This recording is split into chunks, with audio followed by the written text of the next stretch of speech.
En Afrique, lorsqu'on parle de conflits ou bien de menaces à la paix, nous avons essentiellement à l'idée les conflits armés, les armes, les manifestations violentes, les violences policières et tout ce qui va avec, surtout à l'approche des élections ou des processus électoraux. Mais la paix doit-elle être prise uniquement sur des prises politiques? La paix n'est-elle pas quelque part une affaire individuelle ou communautaire? L'absence de la guerre ou de conflits armés est-elle synonyme de la paix? Mesdames et messieurs, voici un peu les thématiques qui retiennent notre attention à l'occasion de ce nouvel an, de cette nouvelle année 2020 que nous entamons avec joie et pour laquelle d'ailleurs je m'en vais vous présenter mes vœux les meilleurs, mes vœux de bonheur, de santé, de prospérité. Mais ce matin, ce soir nous allons parler de paix et nous sommes avec une dame, l'une des premières dames à être reçue sur ce plateau de Vox Africa ici à Lomé. Nous sommes bien sûr avec Madame Noviekou Amedienou Pialo, Dado, Hiram, Nora. C'est bien ça? Est-ce que je suis fidèle? C'est au complet. C'est au complet. Elle est surtout la coordinatrice de WANEP Togo, WADEMP qui est le réseau Ouest régional, en tout cas. africain, le réseau ouest africain pour l'édification de la paix, basé à Accra au Ghana, créé en 98. Et puis la branche togolaise a été lancée en 21 juin 2002 à Lomé. Autrement dit, cette année, le WANEP Togo va fêter ses 18 années Exactement. d'existence au Togo. Oui. Alors, le West Africa Network of Peace Building, c'est bien ça en anglais. Oui. Vous faites dans la promotion de la paix. Un peu comme toutes ces organisations, comme le HCRU, GF2D, CNSC, ACAD, et puis bon, le CACIT, en tout cas toutes ces organisations de la société civile. Mais dites-nous, déjà quand on parle de paix, à quoi fait-on allusion concrètement? Qu'est-ce que c'est que la paix en fait? Alors, disons que la paix est un concept multidimensionnel, en ce sens que c'est à la fois la paix intérieure, mais aussi la paix extérieure. Et la paix fait appel à plusieurs facteurs, à plusieurs aspects, à plusieurs éléments. Et donc, c'est tant la paix à l'intérieur de soi, c'est-à-dire la paix intérieure, c'est tant la paix émotionnelle, la paix, si vous voulez, psychologique, mais aussi c'est la paix au sein de la communauté, mais aussi plus loin, la paix au sein de la société, voire au niveau national, si vous voulez, la stabilité sociopolitique. Donc, c'est, comme je l'ai dit tantôt, c'est multidimensionnel. Et donc, c'est pas seulement l'absence de guerre, parce que généralement, les gens pensent que quand il n'y a pas la guerre, il y a la paix. En fait, des fois, il peut ne pas y avoir la guerre, mais on n'est pas en paix. Et c'est ce que les gens appelleraient la paix négative, la paix apparente. J'ai l'impression que ça semble être un peu plus complexe, comme vous le dites, mais s'il faut retenir peut-être une petite définition de la paix qui résume peut-être ça. Alors, disons que la paix, c'est la tranquillité.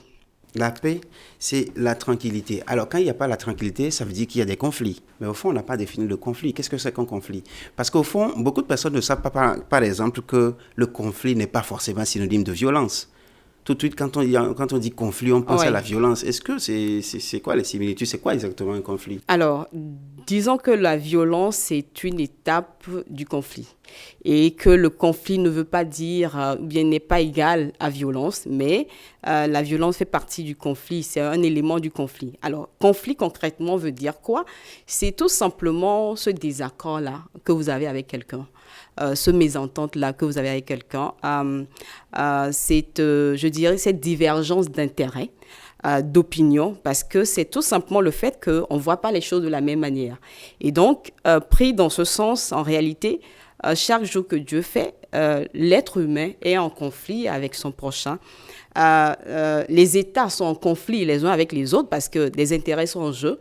Et donc, ne voyons pas forcément le conflit comme la guerre, comme la violence, mais tout simplement le fait qu'on ne partage pas les mêmes intérêts, on ne partage pas les mêmes opinions, fait qu'on est en divergence d'opinion, on est en conflit tout simplement. Et donc, vu comme ça, quelqu'un dira qu'en fait, le conflit en soi n'est pas le problème. C'est la manière dont on le gère qui est le problème. Donc, en réalité, le conflit n'est ni bon ni mauvais. Mais c'est la manière de le gérer qui le rend négatif ou positif. Mais peut-on être aussi en conflit avec soi-même? Ah oui, oui. Pratiquement tout le monde est en conflit avec lui-même. En ce sens que nous avons tous je dirais, il arrive qu'à l'intérieur de nous, par rapport à nos principes, valeurs, il arrive parfois que ces principes, ces valeurs ne sont pas respectés pour X, Y raison. Et vous allez rapidement vous trouver en conflit avec vous-même parce que vous n'êtes peut-être pas content de vous sur une situation donnée. Vous n'êtes pas peut-être content des autres, mais vous n'avez pas la capacité ou la possibilité de le dire. Oui, vous serez en conflit avec vous-même parce qu'il y a quelque chose qui bouillonne en vous, mais vous n'avez pas cette occasion de pouvoir sortir ça. Et oui, personne ne le sait, mais vous, à l'intérieur de vous, il y a une guerre qui s'installe. Et oui, vous êtes en conflit avec vous-même. Vous voulez peut-être, je ne sais pas, vous avez des projets et vous voulez que ces projets marchent, mais ça ne se réalise pas comme vous voulez. Oui, vous êtes en conflit avec vous-même parce que vous avez peut-être des regrets, des remords. C'est autant d'éléments qui amènent à dire que l'être humain, parfois, oui, est en conflit avec lui-même. C'est ce que nous appelons le conflit intrapersonnel. Ce n'est pas avec quelqu'un, mais c'est avec vous-même. Et souvent, c'est ce conflit-là qui est plus dangereux parce que personne ne voit en fait ce qui se passe. Et ça peut aller même jusqu'à des stades graves parce que personne ne voit. Mais en fait, ça crée des dégâts en vous. Et c'est pour cela qu'il est souvent conseillé que autour de nous, qu'on soit plus attentifs les uns envers les autres pour voir si mon prochain ou autrui a toujours sa stabilité émotionnelle, a toujours son équilibre émotionnel, sinon voir comment l'accompagner. Et donc, ce conflit intérieur peut aussi vous amener à avoir les conflits avec les gens parce que vous n'êtes pas en paix avec vous-même, mais facilement, vous pouvez, je dirais, lancer un mot négatif envers autrui qui peut-être ne vous a rien fait. Oui, on le voit tous les jours, dans les familles, au boulot, dans la rue, oui, on le voit tous les jours, le conducteur de taxi-moto qui vous lance un mot, juste peut-être parce que le matin, là, il ne s'est pas bien réveillé, parce que son conflit intérieur a entraîné un autre conflit qui est le conflit interpersonnel. Et peut-être ce conflit interpersonnel peut aller plus loin et entraîner peut-être un conflit intergroupe ou intragroupe. Donc, c'est plein de choses à la fois. Madame, avant de continuer, quelle est la situation aujourd'hui au Togo? Est-ce que les Togolais sont en paix? Quelle est la situation sur le plan de la paix, en tout cas, de la paix au Togo? Est-ce que les Togolais sont en paix, de façon générale, au regard de ce que vous êtes en train de développer? Oui, alors, si je fais juste une logique, je dirais tout simplement non. Que ce soit les Togolais ou les citoyens d'un pays X ou Y, je crois que l'humanité, en fait, personne n'est en paix. Je dirais 80-90% de l'humanité n'est pas en paix. À voir tout simplement ce qui se passe d'abord à l'intérieur de chacun de nous en termes de conflits intérieurs, mais aussi avec ce qui se passe autour de nous, avec les autres. On n'est pas en harmonie avec les autres. Il n'y a pas la cohésion sociale, il n'y a pas la fraternité, il n'y a pas la solidarité. Ben, oui, on n'est pas en paix. Et donc, c'est vraiment... c'est pour cette raison-là que des organisations comme la nôtre essaient de faire de leur mieux pour promouvoir l'éducation à la paix. Déjà, en commençant par le préscolaire, parce qu'en fait, c'est de là qu'on bâtit le citoyen. Et donc, l'éducation à la paix doit être... en fait, c'est pas juste, je dirais, c'est pas une option, en fait. Ça doit être une obligation.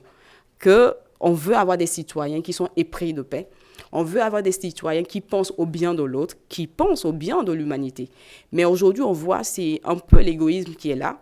C'est, je dirais, l'injustice qui est là. Êtes-vous en train d'aborder, par exemple, les causes du fait que les Togolais ne sont pas en paix? Oui, un peu. Il y a un peu l'égoïsme. Oui, l'égoïsme. Il y a l'injustice. L'injustice. Sociale ou politique? Les deux, si vous voulez. Okay. C'est dans toutes les dimensions. Vous avez le chômage qui crée aussi d'autres situations conflictuelles. Vous avez, je dirais, l'intolérance, que ce soit religieuse, politique. Je me rappelle en juillet dernier, en tout cas en juillet de l'année dernière, le Togo avait repris pour la deuxième fois la tête du Conseil de paix et de sécurité de l'Union africaine, l'organe décisionnel permanent de l'institution chargée de la prévention de la gestion et les règlements de conflits. N'est-ce pas un paradoxe? Non, ce n'est pas un paradoxe. Alors, nous parlons dans un premier temps de cette paix-là intérieure. Et la conclusion, elle est là. À juste regarder dans la rue, dans les familles, dans les services. Les gens sont en conflit perpétuel avec eux-mêmes d'abord et avec leur entourage.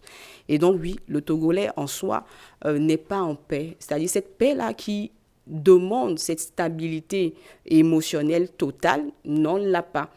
Alors, oui, le Togo a pris ou bien a assuré la tête de l'organe décisionnel voilà, au niveau du Conseil de sécurité. Oui, oui, ça c'est de l'Union africaine. Oui, c'est, je dirais, de façon stratégique, de façon, si vous voulez, politique, oui. C'est un constat. Ça veut dire que ça n'a rien à voir avec la réalité du terrain? Non, pas dans ce sens, c'est-à-dire le fait d'être à ces instances-là, en fait, ne veut pas automatiquement dire que vous êtes un pays de paix. Ne veut pas forcément dire que tout le pays est en paix. Alors, ça ne veut pas non plus dire que parce qu'on a des problèmes et qu'on ne doit pas occuper ces postes. Oh non, il faut les occuper pour justement influencer, pour apporter en plus à la société, pour apporter en plus, en fait, parce que ce n'est pas seulement le Togo, c'est en fait tout le Conseil des Nations. Et donc, oui, c'est pas paradoxal, c'est tout simplement qu'on est dans des dimensions, on est à des niveaux d'analyse différents et l'un n'exclut pas l'autre, en fait. Et donc, je ne vois pas, en fait, il n'y a pas un lien direct à tirer, mais tout simplement dire que ce sont des constats qui sont là. Et oui, que le Togo occupe ces postes ne veut pas forcément dire, ou bien n'a pas une incidence directe, en fait, sur cette stabilité-là que nous voulons pour chaque citoyen. Mais c'est bien parce que ça permet de se positionner, ça permet de contribuer justement à l'évolution, bien à la consolidation de cette paix-là, ou si vous voulez, à la diffusion des valeurs de paix. Parce que vous ne pouvez pas occuper ces postes de responsabilité au niveau du Conseil de sécurité et ne pas pouvoir influencer la paix. D'accord. Vous avez, en suivant très bien votre développement, on se rend compte que la paix, c'est d'abord du côté individuel, du côté communautaire, et puis quelque part du côté politique. Le côté individuel, vous l'avez abordé. Aujourd'hui, sur le plan communautaire, qu'est-ce qui fait que les Togolais ne sont pas en paix avant d'en arriver au niveau politique? Alors, au niveau communautaire, disons que dans notre pays, il y a pas mal de conflits communautaires qui existent aujourd'hui. Et ces conflits communautaires, les causes sont multiples. Vous avez d'abord, en termes de type de conflits communautaires, des conflits fonciers. Aujourd'hui, la terre est un réel problème. Et s'il y a un grand souci ou bien un grand défi que le Togo doit relever, c'est le défi du foncier. Et ça, c'est ne plus à démontrer. Tout récemment, dans la préfecture de Loti Sud, à Gando, oui, il y a eu des conflits entre les Gangans et les Tchokosi jusqu'à ce que les gens se sont allés aux machettes et autres. C'est tout simplement vous dire que les conflits dans notre société, en tout cas les conflits communautaires, sont présents. Vous avez les conflits de chefferie. Et vous avez les conflits liés à la transhumance. Vous avez les questions sécuritaires, donc les questions de braquage, les questions de vindicte populaire. La communauté, en fait, est menacée. Et oui, encore une fois, il faut des actions pour aider non seulement à réduire le risque, mais à consolider le peu de paix qu'on a. Et donc, oui, les problèmes sont là, sont multiples, sont complexes. Je dirais le terrain est assez vaste en termes de besoins, de besoins en termes de cohésion sociale. Le terrain est assez vaste.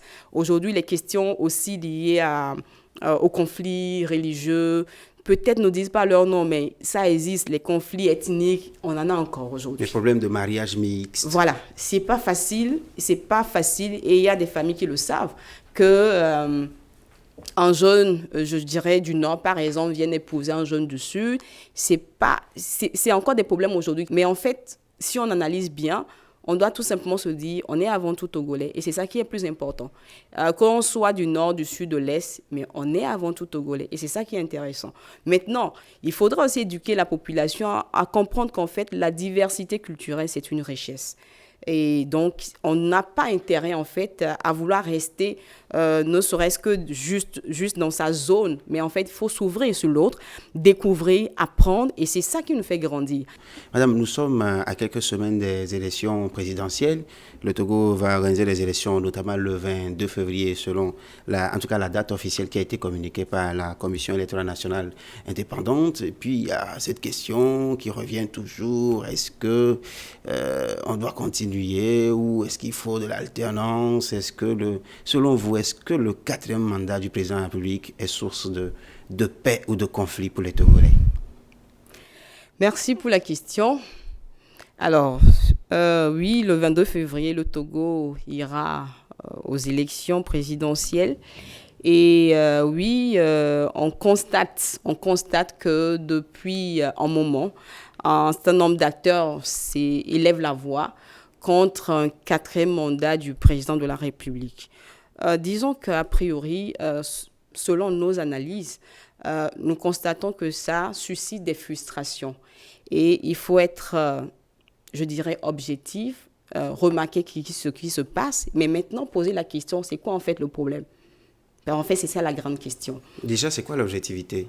Euh, je dirais, le fait de constater qu'il y a une situation, c'est ça déjà l'objectivité, Ok, de ne pas faire semblant de ne pas voir. ok. Aujourd'hui, oui, certaines personnes s'élèvent contre le quatrième mandat du président de la République. C'est un constat. Et on ne peut pas dire le contraire. Et le fait de le reconnaître qu'il y a un problème permet de savoir comment faire pour le régler.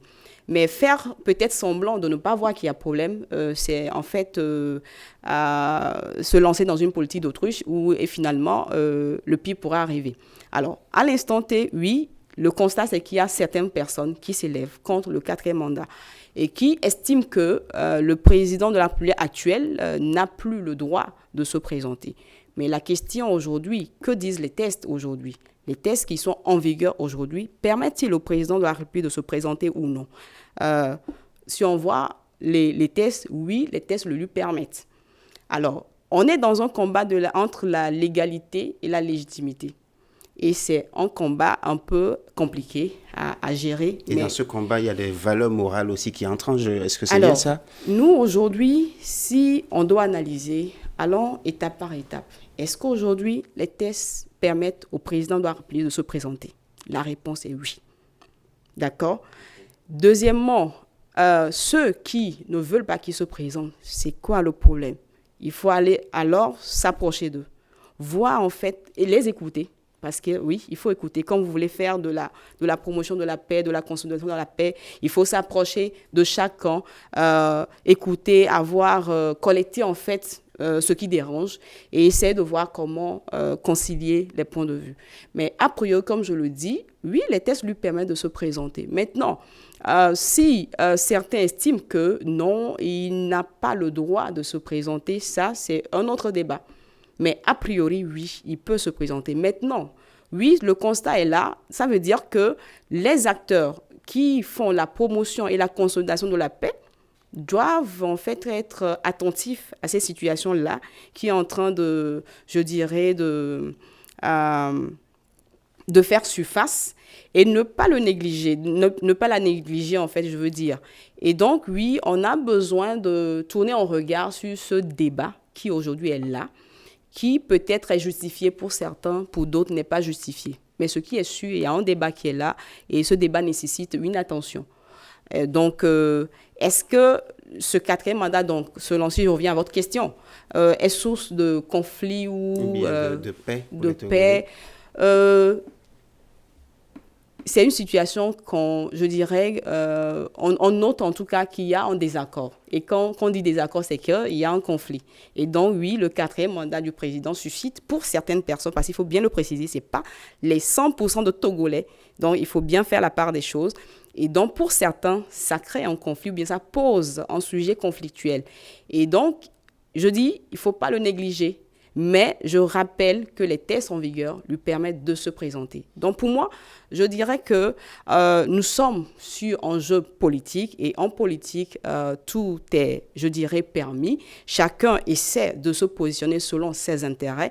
Chacun essaie de justifier selon comment il comprend la chose. Mais nous, de la société civile, notre rôle, c'est justement amener les uns et les autres à se comprendre et surtout à dialoguer, à communiquer. Parce qu'après tout, nous n'avons nous n'avons que le Togo en Qui fait. nous unit. Mais justement, est-ce que vous, du côté de Ouané, par exemple, vous avez eu à mener des actions dans ce sens-là pour régler ce conflit latent ou ce conflit qui ne dit pas son nom? Est-ce que vous avez mené des actions dans ce sens? Peut-être des actions de plaidoyer, j'en sais rien, à l'endroit des politiques, que ce soit un bord comme un autre? Alors, nous, dans notre mission, nous avons, de par le passé, de 2007, Je dis 2007 parce que c'est là où on a eu à organiser des grandes rencontres rencontres de dialogue entre les acteurs politiques dans le passé. En 2017, récemment, oui, avec la crise de 19 août, nous avons eu à mener des actions de consultation des acteurs politiques en faisant le tour de pratiquement tous les acteurs politiques impliqués dans la crise. Nous les avons écoutés, nous les avons en tout cas conseillés à aller vers le sens de la paix.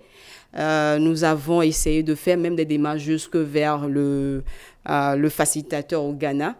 C'est pour vous dire que oui, nous faisons des actions, mais souvent qui sont des actions dans l'ombre. On n'a pas besoin de les étaler sur la place publique. L'essentiel pour nous, c'est qu'il y ait la stabilité.